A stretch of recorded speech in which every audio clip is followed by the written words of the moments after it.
It's very beautiful words in Surah Al-Ahzab. It's one of my favorite words. It is the 10 kinds of qualities of a believer. The names or believers or the attributes of the believers. Allah subhanahu wa ta'ala said, Innal Muslimina wal Muslimat. Surely the submitting man and submitting woman. Because Muslimin means the submitting man, those who submit to the commands of Allah.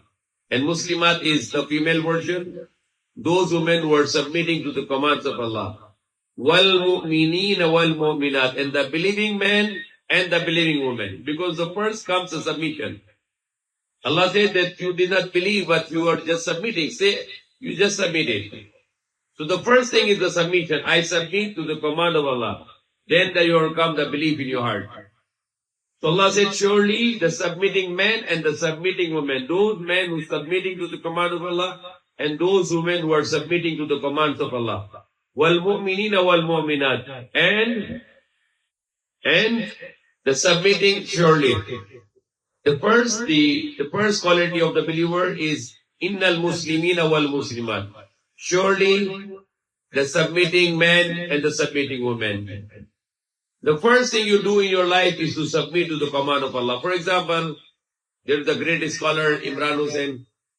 He said he went to the school in the madrasa or the Islamic school when his teacher was teaching him. And then he said, the first thing I can teach you, that you have to submit to the command of Allah, whether you like that command or you don't like it. Whether you like means you like to follow that or you don't like to follow this. It's not okay for you. It is difficult for you. He said, if you are agree for this, then you will be benefit with this teachings here, learning here. If you are not agree with this, there is no way me to you teach you at all. The first thing, you say, I will follow whatever Allah command me, I will follow that. You know, example, you go to the army.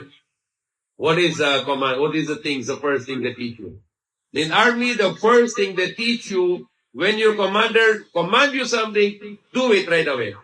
You don't need to say, why should I do? Why will not do? No. If command, you have to do it. That is the first lesson. Allah said, Innal Muslimina wal Muslimat. Surely the submitting man and the submitting woman. A man who are submitting to the commands of Allah and the women who are submitting to the commands of Allah.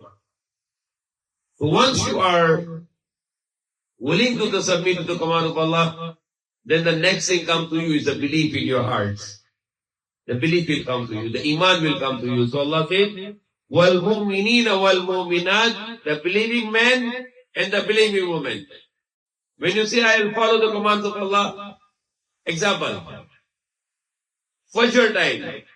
It's very terrible to wake up Fajr time, especially if you are in a cold weather, or especially when you have a lack of sleep. And now it is really very difficult because you are going against your own self, nafs.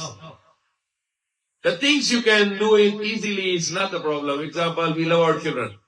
It's according to our nafs. It is nothing wrong. It is very nice that we love to love our children. But when you love someone you're supposed to hate, you love someone you really want to hate, and then you love them because of Allah, that's against your nafs, and that's very special to Allah subhanahu wa ta'ala. So when you say Fajr time, very difficult to wake up, but when you wake up, you know Fajr, Dhuhr, Asr, Maghrib, Isha, no salah can be like Fajr. Forget about any other thing. No salah can be equal to the level of Fajr, because Fajr is against yourself. Dhuhr, Asr, Maghrib, Isha is very easy. No difficulty at all. But Fajr is difficult, because it is against your nafs. And I remember something to share about, when I talk about the Fajr, I really want to share something very, very special. Very, very, very special. This morning, my uncle, he shared with me, my uncle in Pakistan, he shared with me about Hazrat Ali radiallahu anhu, something very special. And I loved it very much. Early morning, I read this message, and I was almost to cry. It is a very beautiful message about the great human being, Ali radiallahu anhu, Imam Ali. It's a very beautiful contribution. It's a very beautiful honor Allah gave to him. The first of all, Hazrat Ali radiallahu anhu, who was a companion of Prophet Muhammad sallallahu alaihi wasallam, who was raised by Prophet Muhammad sallallahu alaihi wasallam. When only 5 years old, Prophet Muhammad brought him in his house with Khadija, and he take care of him. And even the Prophet Muhammad sallallahu alaihi wasallam used to carry him on his shoulder and going around. So Prophet Muhammad sallallahu alaihi wasallam, he treated Ali like his son. And he is the first to accept the Islam, to make Shahada. Of course, they were Muslim even before that, but they were Hanif, monotheists, worshipping only one God. But when the Prophet called people to Islam, he is the first person to accept it. He's the first person to accept it, the call. And later when he grew big, then he married to daughter of Prophet Muhammad sallallahu alaihi wasallam, he became son-in-law. And he was also cousin of Prophet Muhammad sallallahu alaihi wasallam, Abu Talib's son. And Abu Talib and the father of Prophet Muhammad, Abdullah, were brothers. So he was cousin like brother also. And then he married to his most beloved daughter, and one of the greatest women among the 4 greatest women, the Khadija, the wife of Prophet Muhammad sallallahu alaihi wasallam, Fatima, the daughter of Prophet Muhammad sallallahu alaihi wasallam, the mother of Jesus Christ, Isa al-Masih, the Maryam, the Mary, among the greatest women. And the number 4 is the wife of Fir'aun, Asiya, who was taking care of Prophet Musa, and she was like a mother of Prophet Musa. So he married to daughter of Prophet Muhammad sallallahu alaihi wasallam, another great relation. The Prophet Muhammad sallallahu alaihi wasallam said, the example for Ali to me is like Musa to Harun. Like Prophet Muhammad is like Musa and Ali was like Harun. It's only that there is no prophet coming after Prophet Muhammad sallallahu alaihi wasallam, or else he was also a prophet. He has the greatest quality, like about the knowledge. The prophet said, I am the city of the knowledge, and Ali is the door. Babuha. He is the door of that knowledge city. And he was the one who was lying down on the bed of Prophet Muhammad to return the Amana when Prophet migrated to Medina. You cannot limitation how great was he. And he was the one who conquered the Khaybar when Prophet said, tomorrow I will give the standard, the flag to the one who he loved to Prophet, Allah and His Messenger, and Allah and Messenger love him. And that was again the Ali. So one of the greatest things that when he born, he came to the world, he born in Kaaba, the best place on the earth. Nothing else can be greater than the place Kaaba, which is the place of worship. The first human being, Adam, he prayed there, and the Prophet Ibrahim, he built the Kaaba, the house of worship. Ali radiallahu anhu, he born inside the Kaaba. Superior, very high level. And then what I was shared by my uncle, that he was shaheed or martyred or killed by the enemy of Islam inside the masjid. And that was Ramadan. The greatest month is Ramadan. He was killed inside the masjid in Kufa, and the greatest place is masjid on the earth. And he was killed inside the masjid in month of Ramadan, and Ramadan is the greatest month. And not only the Ramadan, he was martyred in the last Ashra, the last 10 nights, the last 10 days, which are the greatest 10 days for the 10 nights. And he was attacked by that evil was on Fajr time. Fajr time. And it was the 21st night. That was the 21st night finished, and then he prayed Fajr. He finished the 21st night, which might be the Laylatul Qadr, another great honor. And then he was attacked by the Fajr time. And the Fajr is the best salah in all the 5 salah. And he was praying while he was attacked. And not just praying, the best part of praying, the sajda. His head was on the floor when he was hit on the head. And the Prophet Muhammad was used to tell to Ali, Ali, you will never die until your beard will be colored with your blood. Ali, you will never die until your beard will be colored with your head, blood in your beard will be colored by your own blood. So he was in the sajda and he was hit on the head, and his blood goes and his beard become colored. And what Ali said, oh, I have pain, I am like this. Ouch, no. What he said, oh, Rabbi Kaaba, I swear by the Lord of Kaaba, I am successful now. Before that, he never claimed this, because he don't know what's the end of him. So what is it when he was hit by and the blood was coming to his beard, and he remembered the prophecy of Prophet Muhammad sallallahu that Ali, you will never be killed until your beard will be colored with your own blood. And what Ali said, over Rabbi Kaaba, I swear by the Lord of the Kaaba, I am successful. He is a great man. You cannot imagine the greatness of Ali radiallahu anhu. If anyone will belittle him, he is not a believer. If anybody hates him, he is not a believer. The Prophet Muhammad said, no one can love Ali except the believer, except the mu'min. And no one will hate Ali except the munafiq. Then how great man as Ali? He is like a tester. If you want to see someone is a believer, check he loves Ali. And if you want to see someone is a munafiq, hypocrite, you check he should be hating Ali.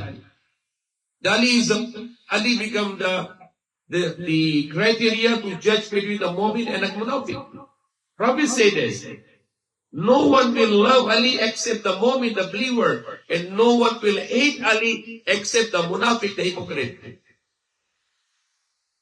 So Allah said, "Inna al-Muslimina wal-Muslimat." Surely the believing, the submitting man and the submitting woman. The first thing, submit to the command of Allah, whether you like it or whether you don't like it.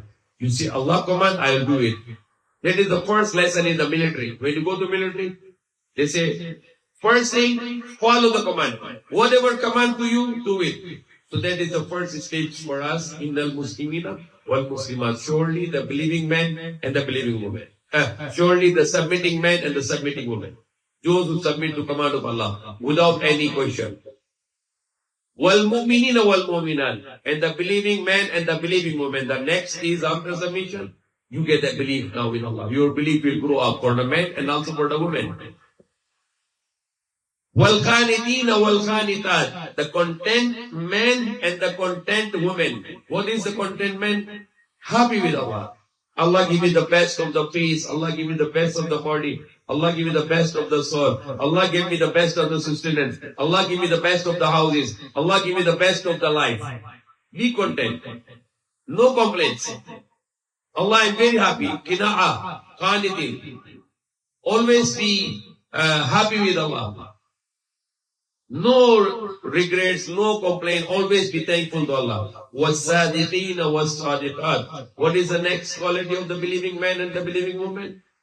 They are truthful men and the truthful women. They are not lying. They hate to lie. They're like a children. You know children? They don't know how to tell a lie. The children will tell everything true. For example, the father will tell to the son, the small child, somebody is on the phone, and the small child will take the phone and the father will say, tell I'm not here. And you know what the child will tell to the caller? My father said I'm not here. Because the children doesn't know how to lie. They always tell truth. So what is the purity? If you are innocent, you want to be innocent, you want to be masoom, say, was-sadiqin or was-sadiqat, the truthful men and the truthful women. Be strict with truthfulness, no lying. Allah hates the liars and Allah loves the truthful people, sadiq. Prophet Muhammad said, the lying leads you to wickedness, and wickedness leads you towards hellfire. A person is keep on lying until he will be returned with Allah as Kazib. Liar. Allah hates that person. He is a dirty, filthy person in the sight of Allah, and Allah hates this person because of his keep on lying. And one of among the three signs of the munafiq, whenever he speaks a lie. Whenever he promises, he breaks his promise. And whenever you trust him, he deceives you. And the other part of the hadith, the truthfulness leads you to righteousness, and the righteousness leads you to paradise. The person is keep on speaking the truth. The truthfulness leads you to the righteousness, and righteousness leads you to the paradise. And the person will keep on speaking the truth until he will be returned with Allah as Siddiq. And that's our family name, Siddiq. Siddiq means truthful. So what Allah said, was-sadiqina was-sadiqat. And the truthful man and the truthful women. And what is the next? وَالصَّابِرِينَ وَالصَّابِرَاتِ. When you go to this straight way, submitting to Allah, believing in Allah, content with Allah, truth, speaking the truth, now you come to trials, hardship come to you. So what is the next thing you do? وَالصَّابِرِينَ وَالصَّابِرَاتِ. The patient women, men and the patient women. They are not turning away from the hardship when they go to the way of Allah. وَالْخَاشِئِينَ وَالْخَاشِئَاتِ. The fearful men and the fearful women. Those who fear Allah, men, and those women who fear Allah. وَالْمُتَصَدِّقِينَ وَالْمُتَصَدِّقَاتِ. The men who are giving sadaqah and the women who are giving sadaqah. Sadaqah is not just money or the wealth or the food. Sadaqah can be your smile. Sadaqah can be your good words to the people. If you don't have anything to give your smile. You have nothing to give your good words to people. That is also sadaqah. So, the men who are giving the sadaqah and the women who are giving sadaqah. And number 8, وَالصَّائِمِينَ وَالصَّائِمَاتِ. The fasting men and the fasting women. The men who are fasting and the women who are fasting. One of the great quality of the believers. And the next is وَالْحَافِظِينَ فُرُوجَهُمْ وَالْحَافِظَاتِ. And the men who are protecting their chastity and the women who are protecting their chastity. Means to say that the men, they will not go for other women except their wives. They will not go for haram. And the women will not go for haram. They are protecting their chastity because they fear Allah. وَالذَّاكِرِينَ اللَّهَ كَثِيرًا وَالذَّاكِرَاتِ. وَذَاكِرِينَ اللَّهَ كَثِيرًا وَالذَّاكِرَاتِ. And the men who are remembering Allah very much. And وَالذَّاكِرَاتِ. And the women who are remembering Allah. So these are the 10 great qualities. And what Allah said next? أَعَدَّ اللَّهُ لَهُمْ مَغْفِرَةً وَأَجْرًا عَظِيمًا. Promise of Allah for them, the forgiveness and the great reward. So that was verse number 35 of Surah Al-Ahzab. The beautiful Surah Al-Ahzab is Surah number 33. Remember this. Which is at this verse number 35, the great verse about the 10 great qualities for the believers. Today there were many surah we read, and the one of the surah which we read was Surah Al-Fusilat. It's very, very beautiful surah. It has great verses of the Quran. And I want to go with that ones where Allah said that people's skin will testify against them. People's skin will testify against them on the day of judgment. And that is very surprising statement. That Allah said that they will be witness their hearing and their seeing and their skin for what they used to do. So your hearing, your eyesight and your skin will going to witness against you on the day of judgment. And those people who are, they will observe that their skins are speaking and witnessing, testifying against themselves.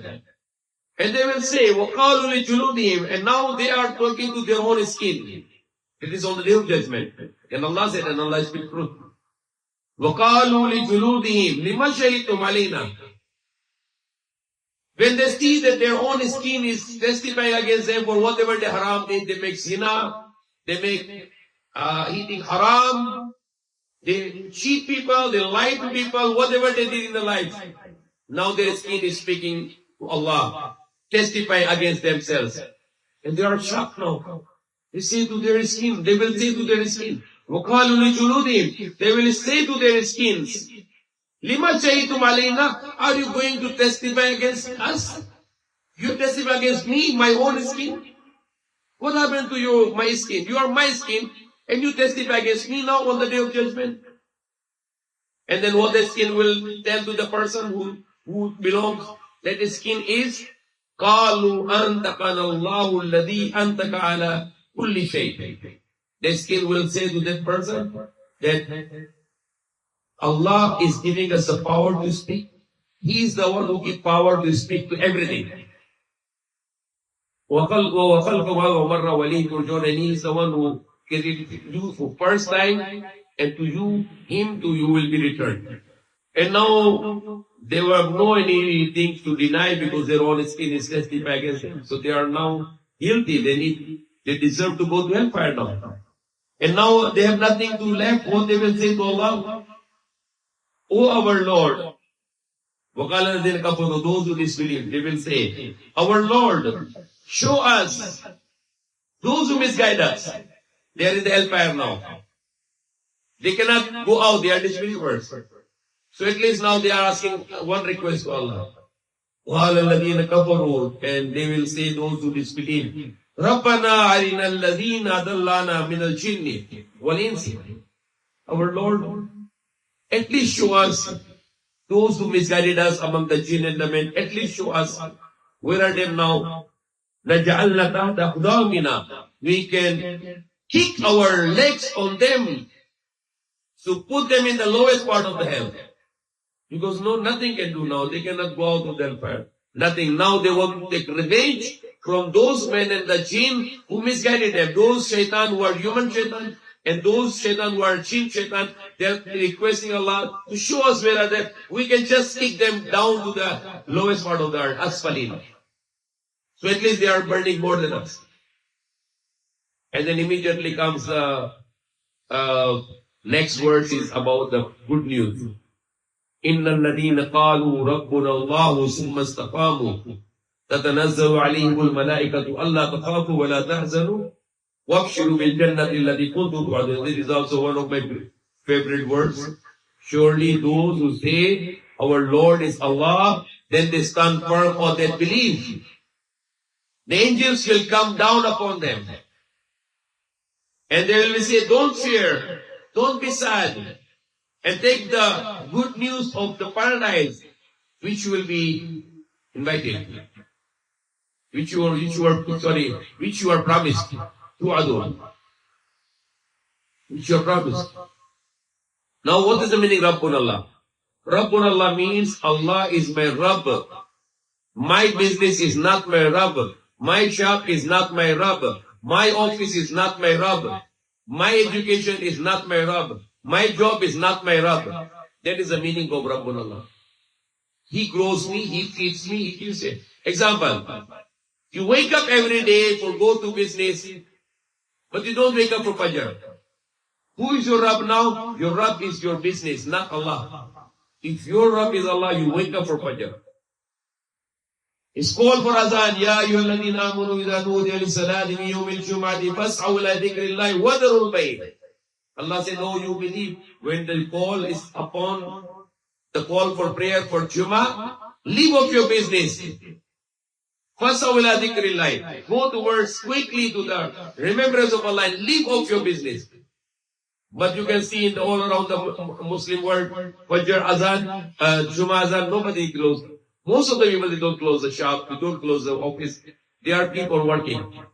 But Allah is commanding. Oh, you believe when call for the Jummah is called, go towards remembrance of Allah quickly and wonderful pay and leave off your business. Leave off your buy and sell.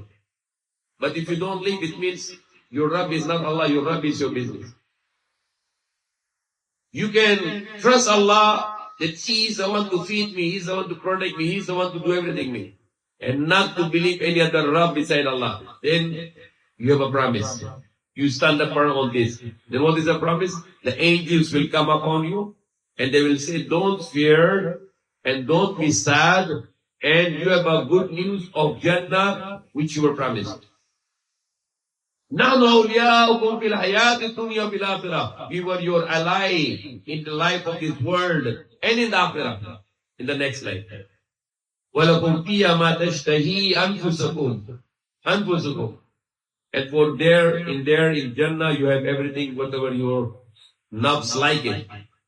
So today you can go against your nafs, and Allah will give you whatever your nafs like in the next life.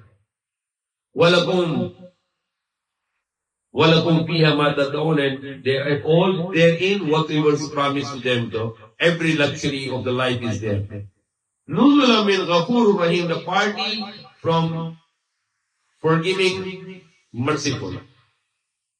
وَمَنْ أَحْسَنُ قَوْلًا مِمَّنْ دَعَا إِلَى اللَّهِ وَعَمِلَ صَالِحًا وَقَالَ إِنَّنِي مِنَ الْمُسْلِمِينَ. And who can be better in his speech than the one who invites people to Allah?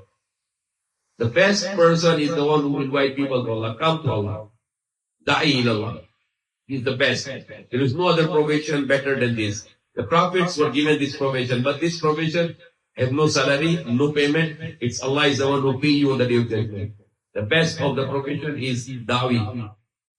Calling people to Allah. And that is the work of the prophets. They invite people to Allah. وَعَمِلَ صَالِحًا. Who can be better in his speech than the one who invites people to Allah and he do the good work? وَقَالَ إِنَّنِي مِنَ الْمُسْلِمِينَ. And he said, I am among those who are submitted to the commands of Allah. وَلَا تَسْتَوِي الْحَسَنَةُ وَلَا السَّيِّئَةُ. And not equal the good and the evil. And not the evil. إِدْفَعْ بِالَّتِي يَحْسَنُ. And repel the evil with the good. وَإِذَا الَّذِي بَيْنَكَ وَبَيْنَهُ عَدَاوَةً كَأَنَّهُ وَلِيٌّ حَمِيمٌ. And the one who has the enmity between you and him, you keep on doing good, he keep on doing evil until he will become your good friend. Very close friend to you now. Because he keep on doing evil and you reply with the good, you reply with good, you reply with good. He keep on saying something wrong and you keep on saying a good words until he become a very good friend to you. He will not fight you anymore. He will surrender to you. وَمَا يُلَقَّى إِلَّا الَّذِينَ صَبَرُوا وَمَا يُلَقَّى إِلَّا ذُو حَظٍّ عَظِيمٍ. And this kind of things is not given anyone except those who are too much patient and those who are with a great fortune. وَإِمَّا يَنْزَغَنَّكَ مِنَ الشَّيْطَانِ نَزْغٌ فَاسْتَعِذْ بِاللَّهِ إِنَّهُ هُوَ السَّمِيعُ الْعَلِيمُ. And whenever you touches by the shaitan, then seek the refuge of Allah from shaitan. Surely He, Allah, is hearing and all knowledgeable. There are so many scientific facts also here in this surah. But we have no time now, it's already 11:27. Allah said in the last surah, last words, second last words of this surah, سَنُرِيهِمْ آيَاتِنَا فِي الْآفَاقِ وَفِي أَنفُسِهِمْ حَتَّى يَتَبَيَّنَ لَهُمْ أَنَّهُ الْحَقُّ أَوَلَمْ يَكْفِ بِرَبِّكَ إِنَّهُ عَلَى كُلِّ شَيْءٍ شَهِيدٌ. So soon we will show them the signs in the horizon and in their own selves until it will be clear to them and they will, the truth will be clear to them and Allah is the one enough to guide people. And this one is inshallah enough for now. There are many things Allah is showing to the people, whatever the miracles of the science today, it's explained in the Quran ahead of time and it's already proven whatever is mentioned in the Quran. The science is going to discover them and they are not discovering anything new but it's already here in the Quran. And there are so many miracles of this scientific knowledge in the Quran which you can search on the internet and you will know that how modern is the Quran. Even though it was revealed 1,400 years ago, but all the modern science knowledges are here in the Quran and you can extract them. Just I will share one and then finish. Like Allah said that when Allah would to do something good for the people, Allah opened their chest for Islam. Shara sadru bil Islam. Allah there opened the chest for Islam. And whoever Allah wants to make evil, to harm, then Allah congested their chest. The way they are climbing in the sky. And now we can know that it is some scientific knowledge here. When you climb in the sky, you get congested your chest because of lack of oxygen. Because there is no oxygen in the sky. More you go above, more you have an oxygen problem. And your chest becomes congested, and you need oxygen supply. That's why when you go to airplane or you go to satellite, you always need to bring the oxygen. And then nobody knew that when you climb to the sky, there is no oxygen there. But this Quran mentioned it 1,400 years ago when no one was climbing to the sky. So there are this kind of hints or this kind of scientific knowledge in the Quran. You can extract them and that can increase your iman and that can also be your, there will be your notes to when you are preaching to the non-Muslim to show them that the Quran is the word of Allah, the word of the Creator. May Allah guide us.